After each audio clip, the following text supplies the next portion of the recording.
दिल्ली और उत्तर प्रदेश की सीमा पर बसा एक गांव पिथरा। वहीं के कुछ लोगों की तरह जमीनें बेचकर अमीर हुए दीपचंद ने अपने पड़ोसी दर्शन लाल की नाबालिग मासूम लड़की पुष्पा के साथ 5 महीनों तक लगातार बलात्कार किया और उसे मुंह बंद रखने के लिए धमकाता रहा। लेकिन पुष्पा के गर्भवती हो जाने से दीपचंद की पोल खुल गई।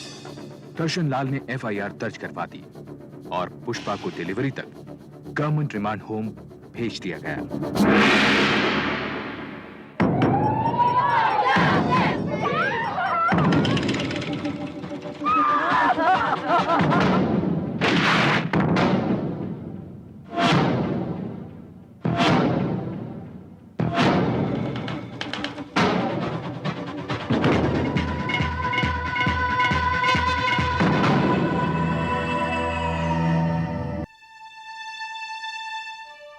केस की सुनवाई शुरू होने तक पुष्पा बदनामी के डर से रिमांड होम में ही रही।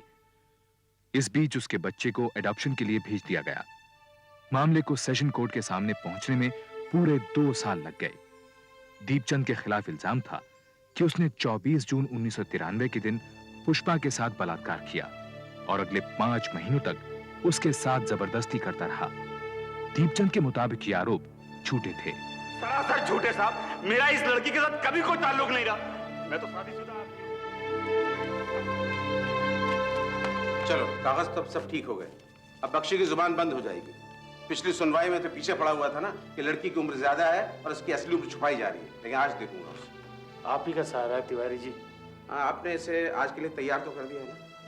हम बता दिया, बयान देना है ना। सिर्फ बयान नहीं दर्शन लाल, आज मंजूरी जिसे कोर्ट में कंसेंट कहते हैं उस पर बहस होगी। दीपचंद का वकील इससे बहुत टेढ़े बड़े सवाल पूछेगा। दीपचंद और इसके बीच में क्या हुआ उसकी सारी डिटेल पूछ सकता है। कैसे पूछेगा? मैं उसका मुंह नहीं तोड़ दूंगा। दर्शन लाल, अपने आप को काबू में रखो। केस को बिगाड़ देना चाहते हो और वैसे भी तुम्हें अंदर आने की इजाजत नहीं मिलेगी। लड़के लड़की और इन दोनों के वकीलों के अलावा कोर्ट में आज कोई भी नहीं होगा, समझे? पुष्पा, आज तुम्हें बहुत हिम्मत से काम लेना बेटा। दीपचंद का वकील कहेगा कि तुम्हारा दीपचंद के साथ कुछ चक्कर था, तुम उसको चाहती थी, उसने कोई जोर जबरदस्ती नहीं की और जो कुछ भी हुआ तुम्हारी रजामंदी से हुआ। लेकिन तुम्हें सिर्फ वही कहना है जो तुम पहले भी कह चुकी हो कि तुम्हारे साथ जबरदस्ती की गई। समझ गई ना? तुम सुन रही हो ना मेरी बात? मुझे बहुत डर लग रहा है। मुझे नहीं जाना करा। चलो।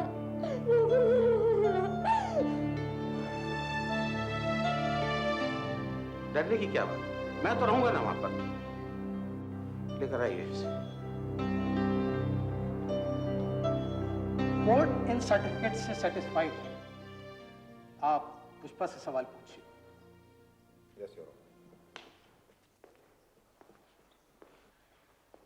हाँ तो पुष्पा, तुमने बयान दिया है कि दर्शन लाल की गैर हाजिरी में दीपचंद तुमसे बातें करने की कोशिश करता था, तुम्हारी तारीफ करता था, अक्सर अपने घर की खिड़की से तुम्हें घूरता रहता था। 2-3 बार तो उसने तुम्हें नहाते हुए देखने की भी कोशिश करी। क्या ये सही? तुमने कभी किसी से इसकी शिकायत करी? नहीं। कभी तुमने अपने बापू को इस बारे में बताया? नहीं। नहीं। योर ऑनर, पुष्पा ने दर्शन लाल से कभी दीपचंद की शिकायत नहीं करी, क्योंकि दीपचंद ने कभी ऐसा कुछ किया ही नहीं जिसकी शिकायत की जा सके। मेरा मतलब, सच्चाई यह है योर ऑनर कि नई नई जवानी के जोश में यह पुष्पा दीपचंद पर डोरे डाल रही थी। अब घर गृहस्थी वाला मेरा मुवक्किल दीपचंद इसकी नजरों को, इसके ललचाई नजरों को, इसके इशारों को अनदेखा कर देता, लेकिन पुष्पा नहीं मानी और एक दिन दीपचंद की दुकान पर जा पहुंची, अंदर से दरवाजा बंद कर दिया और दीपचंद से लिपट गई। मेरे मुवक्किल दीपचंद ने समझाने की बहुत कोशिश करी, पर पुष्पा नहीं मानी और फिर धीरे धीरे मेरा मुवक्किल दीपचंद भी अपने पर काबू नहीं रख पाया। आखिर ये भी तो कोई साधु महात्मा तो है नहीं। आप इस तरह से इस घटना का ब्यौरा दे रहे हैं बख्शी साहब, जैसे कि सब कुछ आपकी आंखों के सामने हुआ। क्या आप वहां मौजूद थे? नहीं था, लेकिन मुझे अपने क्लाइंट की सच्चाई पर पूरा भरोसा है।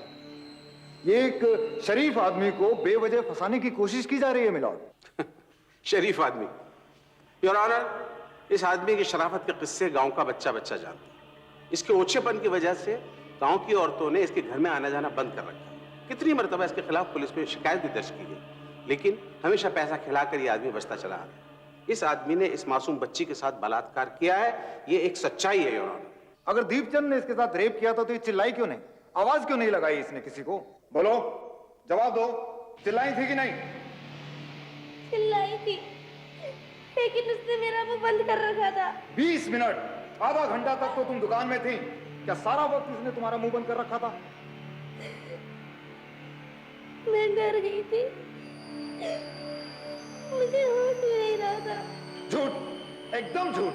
तुम डरी नहीं थी, तुमने आवाज इसलिए नहीं लगाई क्योंकि तुम्हें अच्छा लग रहा था।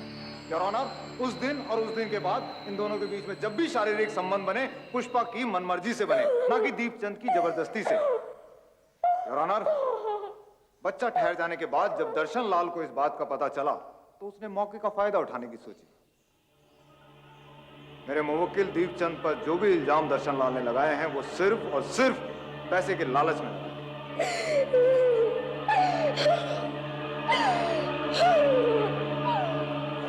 बच्ची इस हालत में नहीं है कि और गवाही दे सके, इसलिए इसे कोर्ट से बाहर ले जाइए। कोर्ट की कार्रवाई अगली तारीख तक के लिए मुलतवी की जाती है। अरे चाचा, एक बार नहीं 1000 बार कहूंगा, अपनी लौंडिया की दलाली चाह रहा है तो लौंडिया के दलाल है अपना ये। यार सवाल के बाद में विदात कर दो।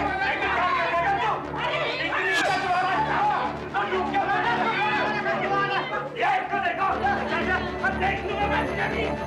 इतनी इज्जत पागल को डूब के मर जाता कहीं। मेरी लौंडिया जगह जगह मुंह डाल मेरी तब काबिल नहीं दिखते। छोटे बड़े का तो लिहाज करा कर। चुप कर तो। बेचारी पुष्पा पता नहीं कौन से जन्मों का फल भुगत रही है।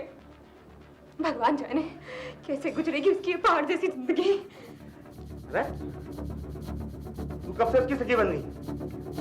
इतनी ज्यादा हमदर्दी है तो चली जाओ उसके साथ, मुझे कोई फर्क नहीं पड़ने वाला। लुगाइयों की कमी नहीं है मेरे पास।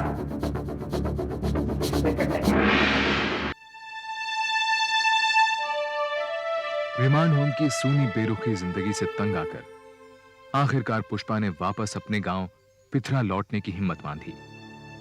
देखो देखो पुष्पा आ गई।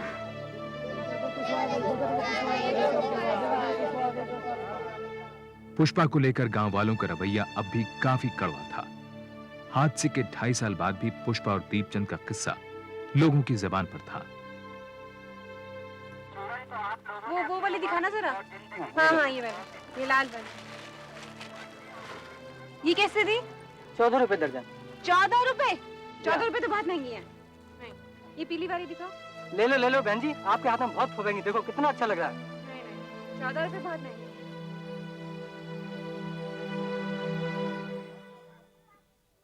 अरे ये क्या कर रही है? लादा मुझे, चला। अब कौन लेगा इन्हें? सत्यानाश कर दिया ना। पैसे हैं मेरे पास। अरे पैसे की कौन बात कर रहा है? बेचारे दीपचंद को तो तूने कचहरी में दे दिया, वो तो पैसे देने से रहा। क्या कोई नया फंसा है?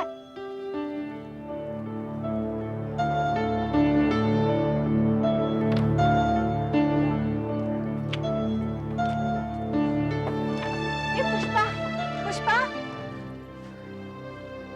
मन खराब मत कर अपना। इनकी बातें सुनने की आदत डाल ले, नहीं तो जिंदगी नहीं कटने वाली तेरी। यही चूड़ियां चाहिए थी ना तुझे? अच्छा अब मैं चलती हूँ। हाँ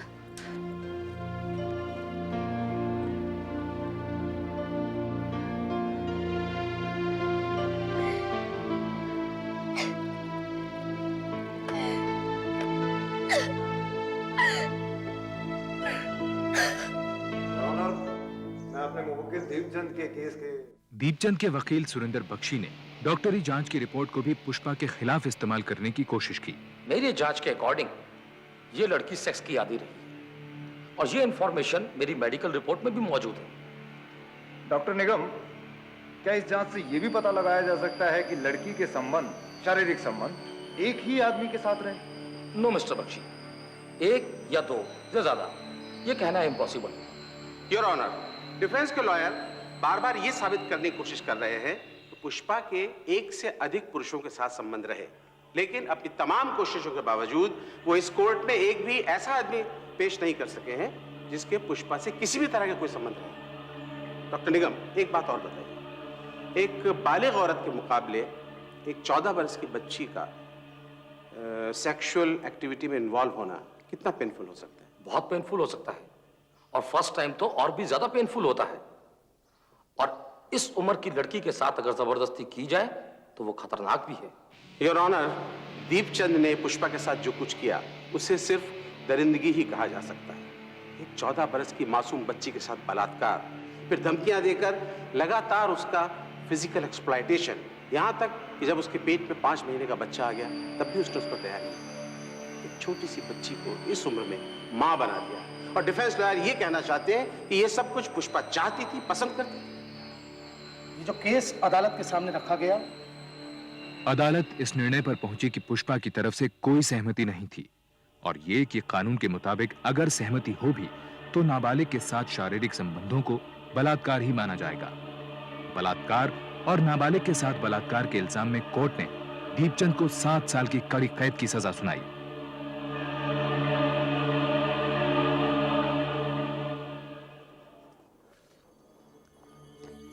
निकल गई सारी हेकड़ी, परसों सड़ेगा जेल में।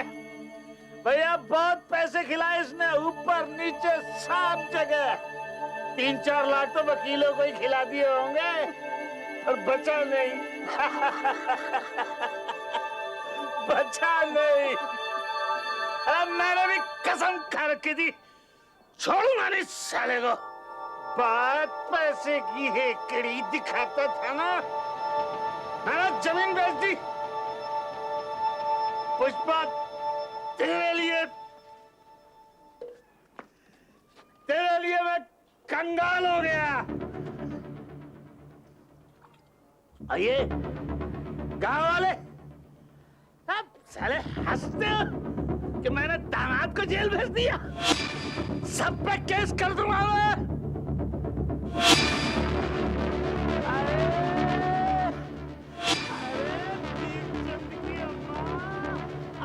ठुमका लगा के नाच ले, अरे मिठाई खिला, तेरे लाल ने तेरा नाम रोशन कर दिया।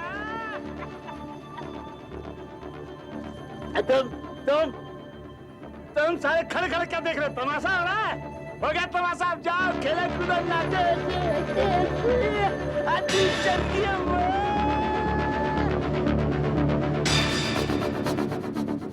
बाबू जी वहां पर चल 10 को पीले दे देगा। दीपचंद ने सेशन कोर्ट के फैसले के खिलाफ हाई कोर्ट में अपील कर दी। अब कोर्ट कचहरी की भागदौड़ सुनीता की जिम्मेदारी थी। उससे क्या मेरा दम घुट रहा, साले एक से एक चोट डकैत धरे पड़े हैं यहाँ पर। तो तू कौन सा किसी से कम है? क्या बकवास कर रही? क्या गलत कहा है मैंने? पुष्पा जैसी कम उम्र की लड़की के साथ मुंह काला किया तूने। जो मुझसे पूछ तो तू चोट डकैतों से भी क्या गुजरा है? मरद हूँ तेरा मैं। ना मर्द है तू, ना मर्द। जो मर्द होता तो अपनी इज्जत का ख्याल रखता। पूरे गांव में जात बिरादरी तक में बात फैल चुकी है, किसी से भी आंख मिलाते शर्म आती है। अरे इतनी शर्म आ रही है तो जाके डूब मत कहीं पे, फांसी लगा ले, मेरा पीछा छोड़। वो भी कर लेती, पर छोटे छोटे बच्चे हैं मेरे, उन्हीं की खातिर जिंदा हूँ। उन्हीं के कारण कोर्ट कचहरी में चक्कर काटती फिरती हूँ। तेरा क्या विश्वास? तू तो यहाँ बैठा रोटियां तोड़ेगा और वो बाहर भूखों मरेंगे।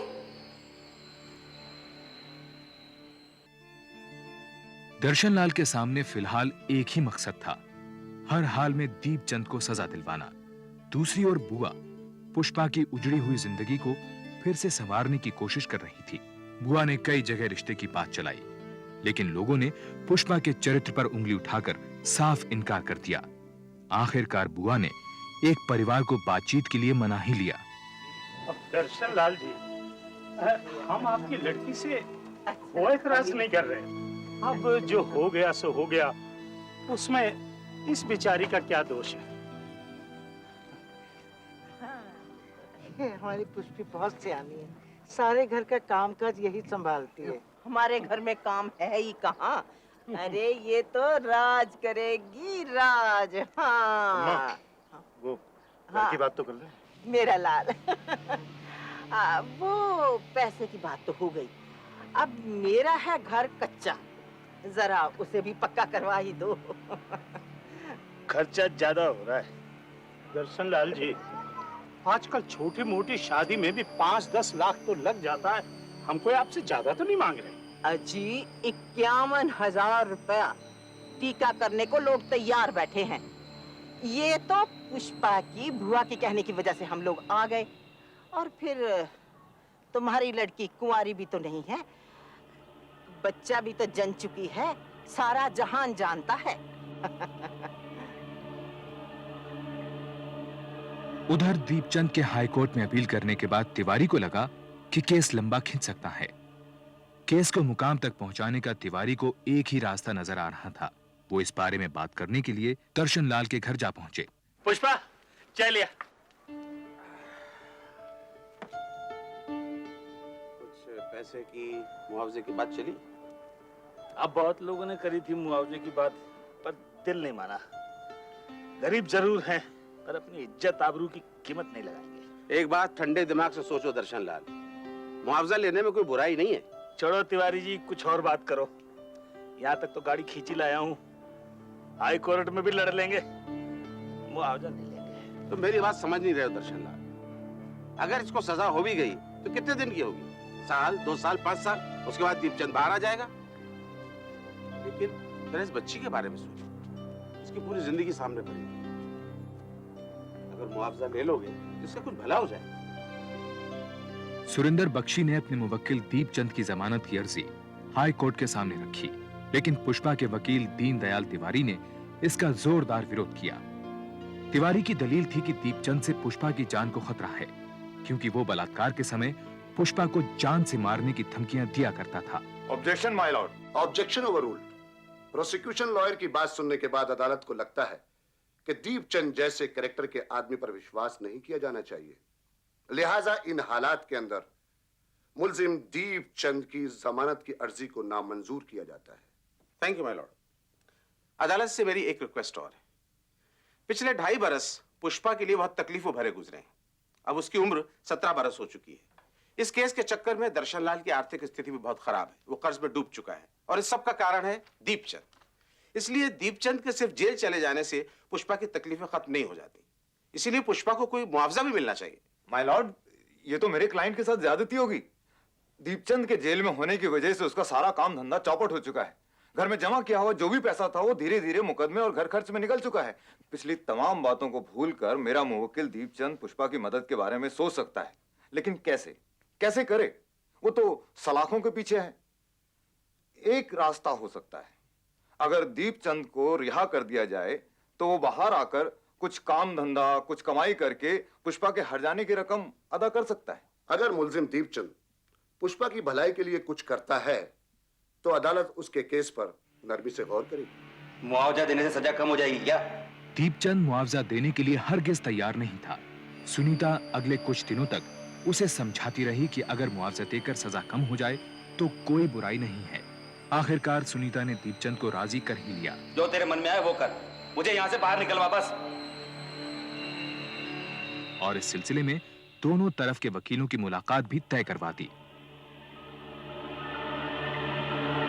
बोलो। भैया मेरे पास देने के लिए ज्यादा रकम नहीं है। तुम्हारे पास बचने के उपाय भी बहुत कम है दीपचंद। मालूम है। कितने पैसों से पेट भरेगा इसका? कितने पैसे चाहिए इसको पुष्पा के? पुष्पा के नहीं, पुष्पा को जो तूने दुख दिए उसकी एवज में। एक ही बात है। एक ही बात नहीं है। अब देख पे दीपचंद, अब जबान संभाल के बात करने लगे। उंगली किसको दिखा रहा है तू? क्या कह रहे हो दर्शन? समझाओ वकील साहब इसको। शांति से काम। वकील साहब समझाओ, नहीं तो फिर मैं आखिरी बात बोल रहा हूँ, मुआवजे के 6 लाख रुपए चाहिए। बहुत ज्यादा है। मेरे घर में नोटों के पेड़ नहीं लगे हुए हैं। मैं 2-2.5 लाख से ज्यादा नहीं दे सकता। मंजूरी हो तो बता देना। चलो वकील साहब। अरे तो एहसान किसे जता रहा है? अपने को बकसवाने के बदले में दे रहा रकम। इसकी हेकड़ी तो देखो। अरे भूल जाओ उसकी हेकड़ी को दर्शन लाल। हमें नहीं लेना मुआवजा। ठीक है, मत लो मुआवजा, लेकिन आगे क्या होगा उसकी तो सोचो। सुप्रीम कोर्ट में केस जाएगा तो दिल्ली जाना पड़ेगा बार बार। 5-6 साल तक ये केस खींचेगा। उसका तो कुछ नहीं बिगड़ेगा, घाटा तुम्हारा हो जाएगा। और तब तक तुम्हारी लड़की 21-22 साल की हो जाएगी। उस उम्र में कौन उससे शादी करेगा? अगर सुप्रीम कोर्ट में दीपचंद जीत गया तब क्या होगा? तुम्हारी लड़की की ज्यादा बदनामी होगी। इसीलिए कह रहा हूं दर्शन लाल, ये मुआवजा मिल रहा है, ले लो। बोलो, कागजात तैयार करूं? माय लॉर्ड, सेक्शन 376 में साफ लिखा है अदालत मुल्जिम की सजा जितना चाहे कम कर सकती है यदि कुछ विशेष कारण हो तो। और कौन सा विशेष कारण? मैं गरीब हूँ, है ना? गरीब की जरूरत सबकी भाभी, गरीब की बहन बेटियों की इज्जत लूट लो और फिर हजाना देकर के छूट जाओ। दर्शन, दर्शन, दर्शन लाल, तुम बैठ जाओ। I am sorry my Lord, ये बात अभी तक क्लियर नहीं हुई है कि ये मामला बलात्कार का है या आपसी रजामंदी का। पुष्पा को जो बच्चा हुआ वो उसकी जिम्मेदारी अब नहीं है, उसे अडॉप्ट कर लिया गया है। घर में पुष्पा और दर्शन लाल 2 ही मेंबर हैं और इनकी जरूरतों के हिसाब से मेरे ख्याल से 2-2.5 लाख रुपए का कंपनसेशन काफी रहेगा। माय लॉर्ड, सेशन कोर्ट में ये बात साबित की जा चुकी है कि ये मामला रेप का है और माइनर रेप का। इसलिए मिस्टर बख्शी कैसे कह सकते हैं कि मामला अभी क्लियर नहीं है? मिस्टर बख्शी, आप अपने क्लाइंट की 7 साल की कड़ी सजा कम करवाना चाहते हैं और मुआवजे के तौर पर देना चाहते हैं सिर्फ 2 या 2.5 लाख रुपए। ऐसा आपने सोच भी कैसे लिया? माय लॉर्ड, मुआवजे के लिए कम से कम 6 लाख रुपए होने चाहिए, वरना इस कॉम्प्रोमाइज का कोई मतलब नहीं। अदालत इस नतीजे पर पहुंची है। जज का मानना था कि जब पहली बार दीपचंद और पुष्पा के बीच शारीरिक संबंध बने तो ऐसा हो सकता है कि उसमें पुष्पा की सहमति रही हो, इसलिए दीपचंद के खिलाफ धारा 342 के तहत कोई मामला नहीं बनता। लेकिन पुष्पा क्योंकि उस वक्त नाबालिग थी, इसलिए चाहे उसकी सहमति हो या ना हो, उन शारीरिक संबंधों को सेक्शन 376 के तहत बलात्कार ही माना जाएगा। कोर्ट ने मुआवजे की रकम 4 लाख रुपए तय की और दीपचंद की सजा को 7 साल से घटाकर 6 महीने कर दी। मुआवजा दिलवाकर सजा कम करने के हाई कोर्ट के इस फैसले का समाज में काफी विरोध हुआ, लेकिन धीरे धीरे लोग इस बात को भूल गए। सर्वे देवताभ्यो नमः, सूर्य देवताभ्यो नमः, चंद्र देवताभ्यो नमः, भौम देवताभ्यो नमः, बुद्ध देवताभ्यो नमः। मुआवजे की रकम का एक बड़ा हिस्सा पुष्पा की शादी पर खर्च हुआ ताकि शादी हो जाए तो जल्द से जल्द पुष्पा पिथरा गांव से दूर चली जाए। देवताभ्यो नमः, बृहस्पति देवताभ्यो नमः, शुक्र देवताभ्यो नमः, शनि देवताभ्यो। लड़का 10वीं पास है पर पूरा कपड़े का कारोबार संभालता है। नहीं पंडित जी नहीं, अपनी मीना के लिए तो बिल्कुल ठीक नहीं। अरे वो तो कॉलेज भी कर चुकी है। लेकिन जात बिरादरी के लोग क्या कहेंगे? जवान बहन के होते हुए भाई की शादी पहले हो। लेकिन किशोर की शादी को तो अब 1 महीना भी नहीं बचा। ये जल्दबाजी ठीक नहीं। पंडित जी, जैसे भी हो इस रिश्ते को पक्का करिए। मुझे तो भाई डर लग रहा है। लाल साहब, किस बात की चिंता है आपको? लड़की ठीक घर में जा रही है।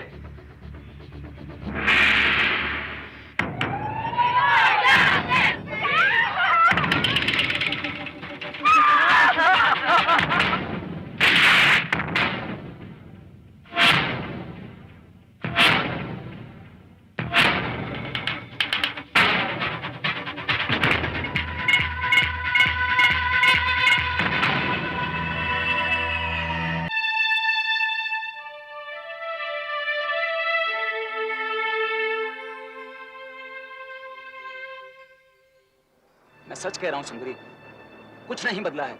और बदलने को बाकी क्या नहीं? मैं अब भी तेरा हूँ सुंदरी, तू अब भी मेरी है। हाथ छोड़ मेरा। मैं अपने दिल की कसम खाकर बोलता हूँ सुंदरी, मैं तेरे बिना नहीं रह सकता। जा, वहीं जा और मरने दे मुझे मेरे हाल पे। मैं कहीं नहीं जा रहा तुझे छोड़कर, मैं तेरे बिना अधूरा हूँ सुंदरी। ओह, तो सुन ले, तू यहीं आएगा मुझसे मिलने रोज रात को, और नैनीताल मैं भी चलूंगी। मैं तुझसे मिलने आऊंगा, जरूर आऊंगा, हमें कोई जुदा नहीं कर सकता सुंदरी, मगर नैनीताल। क्यों? पानी पी गया सारे प्यार पे साले? सुंदरी जा, तू क्या निभाएगा वादा? मैं जा रही हूँ। सुंदरी, तू कहीं नहीं जाएगी, तू जो कहेगी मैं करूंगा। तू मेरी जान है सुंदरी, मैं तेरे बिना नहीं जी सकता सुंदरी। कन्हैया, मैं तेरे बिना नहीं जी सकता।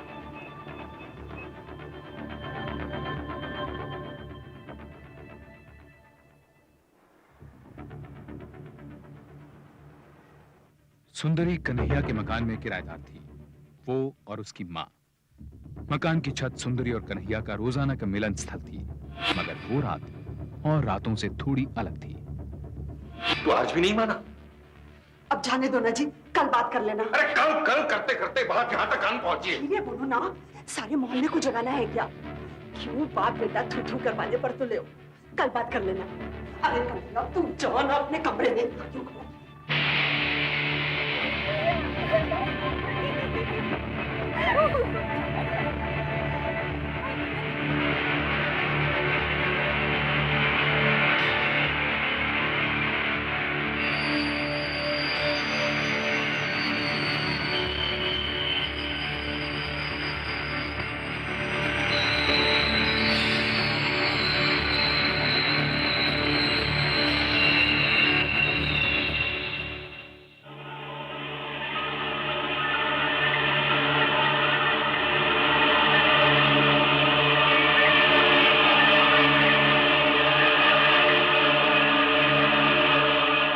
मीनालाल और कन्हैया सेठ के परिवार एक ही मोहल्ले में रहते थे।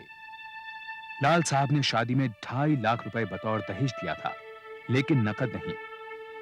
मीना ने कन्हैया की उसके प्रति बेरुखी का यही कारण समझा। एक ही मोहल्ले में रहने के बावजूद लाल परिवार को कन्हैया और सुंदरी के बारे में कुछ पता नहीं था। अगली रात जब वो फिर छत की ओर जा रहा था। कहां जा रहा है? आपको मालूम तो है। जा अपने कमरे में बहू के पास। बहू है वो आपकी।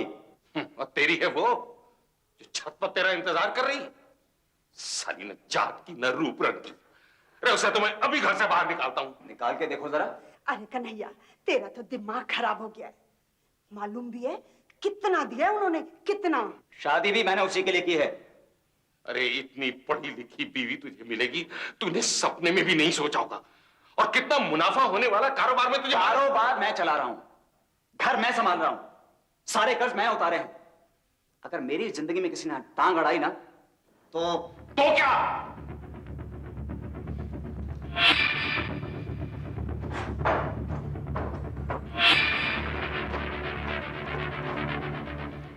आ गया? नई नवेली बीवी के मजे ले रहा था। देख सुंदरी, अपनी जुबान को लगाम दे। वाह, एक ही दिन में आंखें बदल गई। ज्यादा पसंद आ गई क्या? देख मैं दोबारा बोल रहा हूँ। अरे क्या? तू क्या बोलेगा? नई औरत के मिलते ही पुरानी वाली बासी लगने लगती है। चुप साली।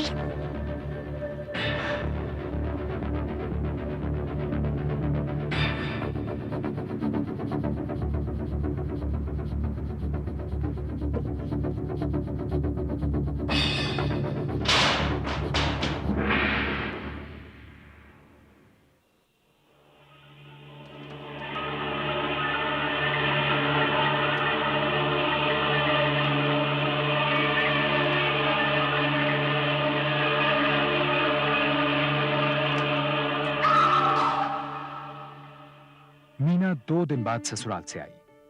उसके चेहरे पर मुस्कान तो वही थी, लेकिन कहीं कुछ बदल गया था। वो मां से बातें करते करते चुप हो जाती थी।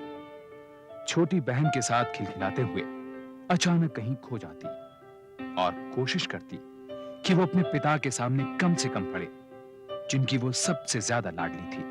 मीना, मीना, क्या हुआ बेटे? सच सच बता, क्या बात है बेटे? मैं गुम खड़ी थी, वो सामने पतंग है ना, उसको देख रही थी। वो एकदम आप आ गए, इससे चौंक गई। नीरू आ गई कॉलेज से? अरे नीरू आएगी तो सबसे पहले सीधा यहीं आएगी ना। शादी के एल्बम में सब लोग पूछ रहे थे कि ये लड़की कौन है, बड़ी सुंदर है, शादी हो गई या नहीं? मैंने कहा ना तो हुई है और ना ही करने का इरादा है। अभी तो वो पढ़ेगी, डॉक्टर बनेगी और फिर। मीना, तुम मुझसे कुछ छुपा रही हो बेटे। कुछ नहीं पापा। ये लो एक और नैनीताल की टिकट। वैसे तुम दोनों के टिकट तो मैं पहले ही भेज चुका हूं, फिर एक और टिकट किस लिए चाहिए थी? और ये सुंदरी कौन है? उनकी मुंह बोली बहन, बोल रही थी कि साथ चलेगी। तुम दोनों के हनीमून में कोई और साथ चलेगा? मैं कुछ समझा नहीं बेटे। पापा, अभी तो मैं उस घर में नई हूँ और सब कुछ समझने में देर तो लगेगी ना। अभी तो मैं सबसे ठीक से मिली भी नहीं। आप बेकार में चिंता कर रहे हैं, ऐसी कोई बात नहीं है। सुनिए, जरा पानी दीजिए जल्दी से, मीना को चक्कर आ रहे हैं। मीना को उसके फैमिली डॉक्टर के पास ले जाया गया। उन्होंने थकावट बताते हुए मीना को कुछ दवाइयां दी और वो वापस अपने घर आ गई। अगले दिन जब वो वापस ससुराल पहुंची तो कन्हैया दुकान पर था, सुंदरी ऑफिस गई हुई थी। मीना ने खामोशी से वो एयर टिकट अपने ससुर को दे दिया।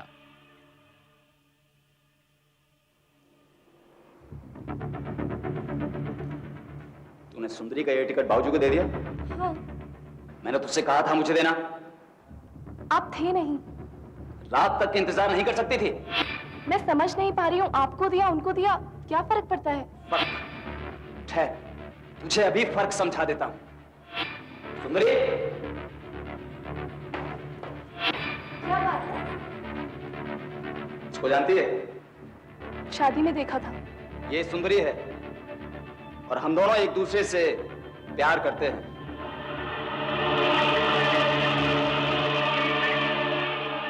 ये सुंदरी है और हम दोनों एक दूसरे से प्यार करते हैं और इसीलिए ये भी हमारे साथ जा रही है, इससे पहले कि तुझे कोई और बताए।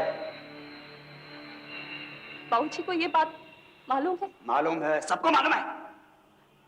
इस घर में वही होता है जो मैं चाहता हूं, समझी?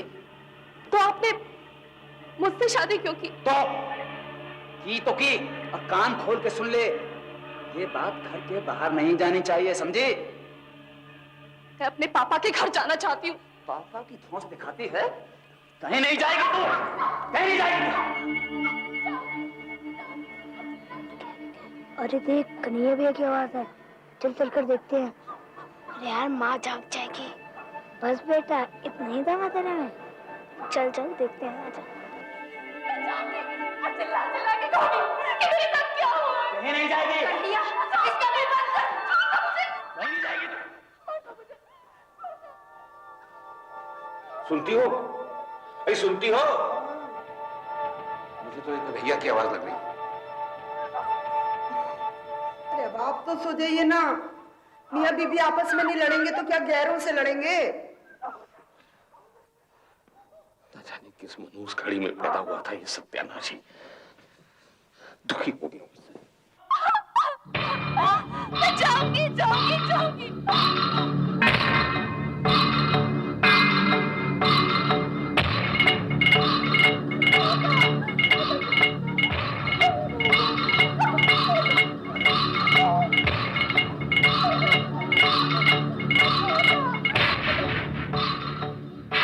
अनिल, ज्यादा मजा आता है दूसरों के घरों में झांकने में, हाँ? चलो वापस आओ। क्या हो रहा था वहाँ? कुछ नहीं।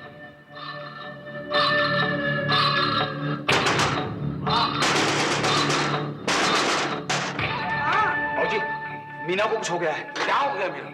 उसको तोरा जैसा कुछ पड़ रहा है और मुंह से झाग आ रहा है। अरे आप लोग आइए। चुप चुप चुप। क्या हुआ बेटा? बहू,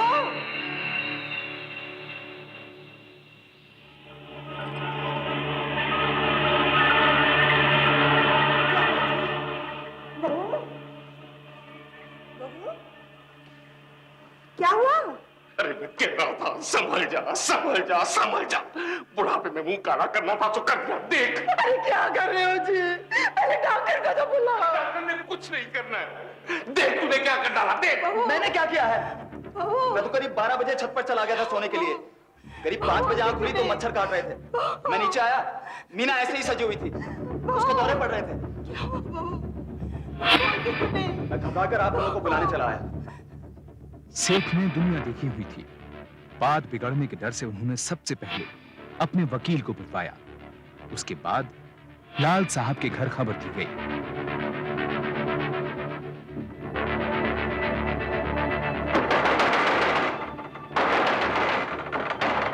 मीरू, मीना बेहोश हो गई है। क्या?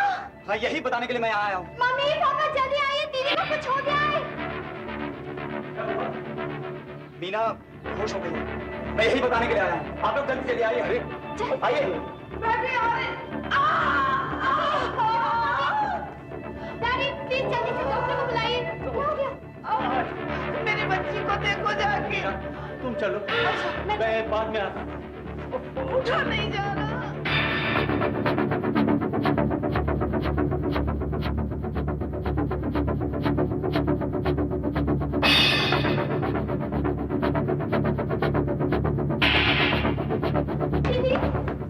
दीदी क्या हुआ?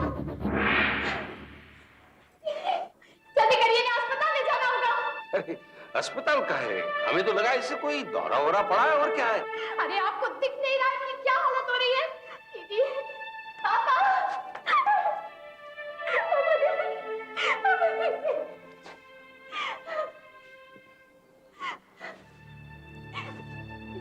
डॉक्टर, क्या हुआ है मीना को? देखिए, मैं डॉक्टर नहीं हूँ, एक वकील हूँ और यहाँ एक दोस्त की हैसियत से आया हूँ।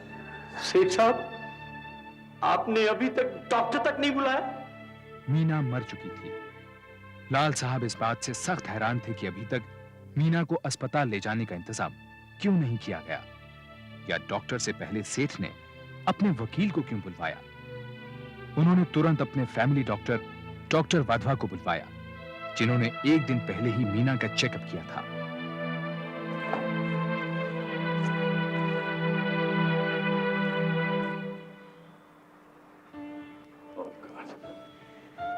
साल हो गए, लेकिन इस बच्ची की मौत सुबह 5 बजने के कम से कम 2-3 घंटे पहले हो चुकी है। देखिए हम सच बोल रहे हैं साहब। सुबह 5 बजे जब कन्हैया छत से नीचे उतर के आया तो उस वक्त इसको दौरा पड़ रहा था। वो तो खैर पोस्टमार्टम की रिपोर्ट के बाद मालूम हो जाएगा। लाल साहब, आप पुलिस को बुलाएं। पुलिस? देखिए डॉक्टर, देखिए ये हमारी घर की इज्जत का सवाल है, पुलिस की क्या जरूरत है? सारी टीवी के साथ कुछ गड़बड़ हुई है ना, तो देख लेना। आप आ जाइए, पुलिस को बुलाइए।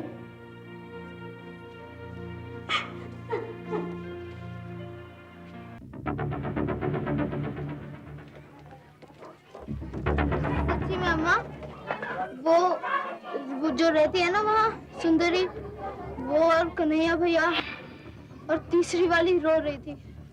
तुम दोनों गए क्यों थे वहाँ? मरने के लिए? हाँ?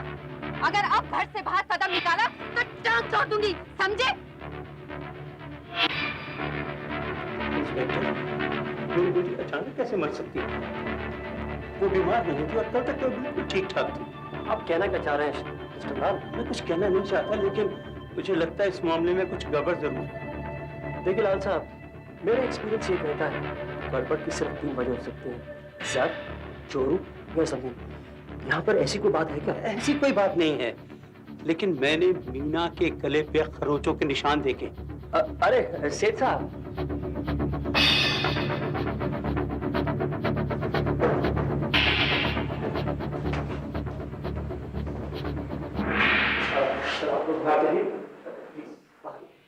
इंस्पेक्टर बग्गा ने ना तो कोई फिंगरप्रिंट्स लिए और ना ही मीना की लाश की तस्वीरें खींची।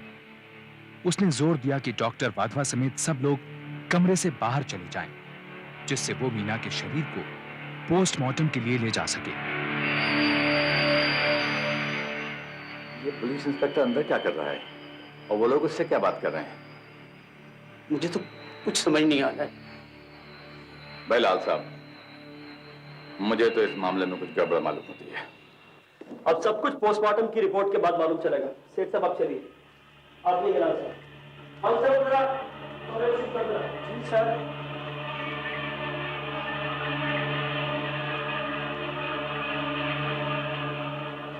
पोस्टमार्टम डॉक्टर रावत ने इस बात पर जोर दिया कि पोस्टमार्टम के पहले वो मीना की मौत वाली जगह देखना चाहेंगे, और वो भी अकेले इंस्पेक्टर के साथ।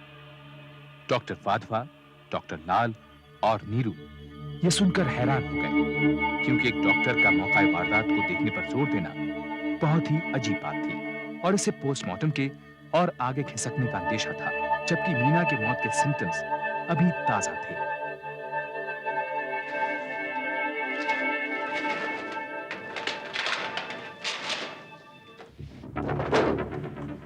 इंस्पेक्टर, ये डॉक्टर लाल ने अपने एफआईआर में क्या लिखवाया है? यही कि उनकी बेटी बिल्कुल ठीक थी, सेहतमंद थी, बीमार नहीं थी और उसकी मौत यूं नहीं हो सकती थी। इतना नेचुरल नहीं है। ये डॉक्टर लाल बार बार क्यों कह रहे हैं कि उनकी बेटी सेहतमंद थी? मुझे तो लगता है वो कुछ छुपा रहे हैं। शायद मीना की कोई बीमारी हो।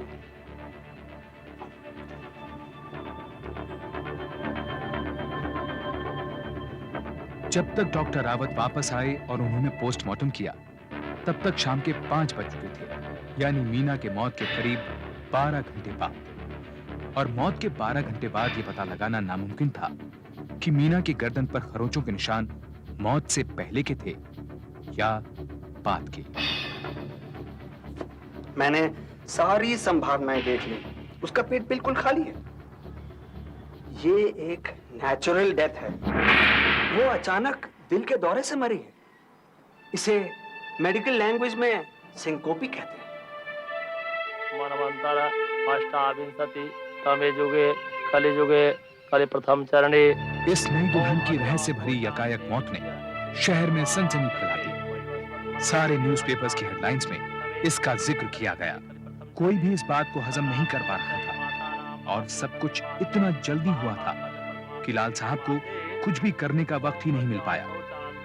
मगर इसके साथ ही सेठ परिवार और सुंदरी से संबंधित अफवाहें भी धीरे धीरे मुंह खोलकर बाहर आने लगी थी और लाल परिवार के कानों में भी पड़ने लगी। असौ चाहते अद्य स्वर्गादि प्राप्त लोक प्राप्ति कामना अग्निदाह प्रतिज्ञा हम करी से इनके पति को आग देने के लिए बुलाइए। जाओ, मेरी बहन को तुम आग नहीं लगाओगे, नहीं दोगे तुम मेरी बहन को आग।